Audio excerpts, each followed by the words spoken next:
ইসরায়েলের দিকে একের পর এক ছুটে আসছে ইয়েমেনের হুথিদের ছোড়া ক্ষেপণাস্ত্র, যার আতঙ্কে এখন দিন কাটে সব ইসরায়েলিদের। ইয়েমেন যেন ছাই দিয়ে চেপে ধরেছে ইসরায়েলকে। ইসরায়েলিরা পালাবে কোথায়? ইসরায়েলের আকাশ জুড়ে আবারও সতর্কতার সাইরেন। হঠাৎ করে মিসাইল হামলার খবর ছড়িয়ে পড়তেই সাধারণ মানুষ আতঙ্কে ছুটছে আশ্রয় কেন্দ্রে। ক্ষেপণাস্ত্র ছোড়া হয়েছে অনেক দূর থেকে, ইয়েমেনের হুথি বিদ্রোহীদের তরফ থেকে।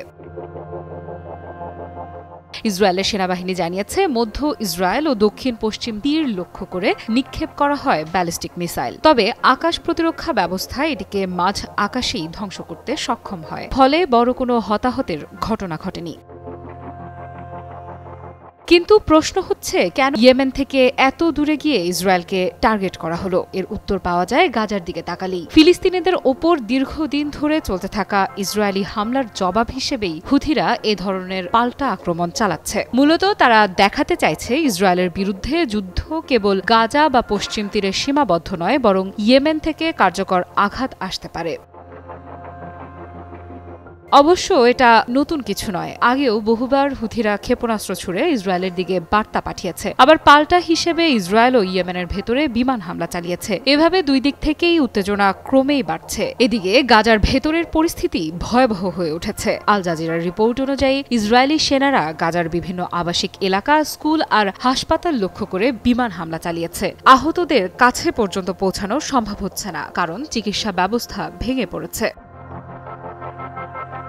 এ বিষয়ে ফ্রান্সের পররাষ্ট্রমন্ত্রীও স্পষ্টভাবে বলেছেন, ইসরায়েলের বর্তমান নীতি কেবল গাজার জন্য নয়, বরং তাদের নিজেদের জনগণের জন্য বিপদ ডেকে আনছে। গাজায় মানবিক অবরোধ না তুলে অর্থনৈতিক চাপ ও সংবাদ মাধ্যমের ওপর নিয়ন্ত্রণ চালিয়ে যাওয়া, এসব আসলে পরিস্থিতিকে আরও জটিল করছে।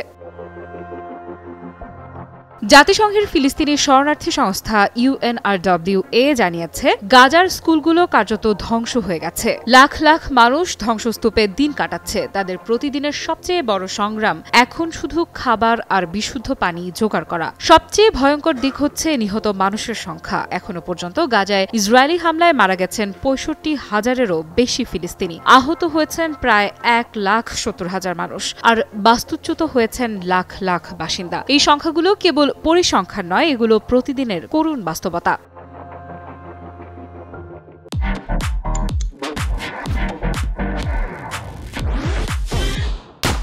অন্যদিকে ইয়েমেন থেকে ক্রমাগত হামলা আসা বোঝাচ্ছে, যুদ্ধ শুধু এক জায়গায় সীমাবদ্ধ থাকছে না, এটি আঞ্চলিক রূপ নিচ্ছে, যেখানে হুথিরা সরাসরি ফিলিস্তিনিদের পক্ষে দাঁড়াচ্ছে। আর এটাই ইসরায়েলের জন্য সবচেয়ে বড় দুশ্চিন্তার কারণ হয়ে দাঁড়াতে পারে, কারণ বহু দিক থেকে একসঙ্গে চাপ এলে তাদের নিরাপত্তা পরিস্থিতি আরও অনিশ্চিত হয়ে পড়বে। আফরিদা ইফরাত, নিউজ 24।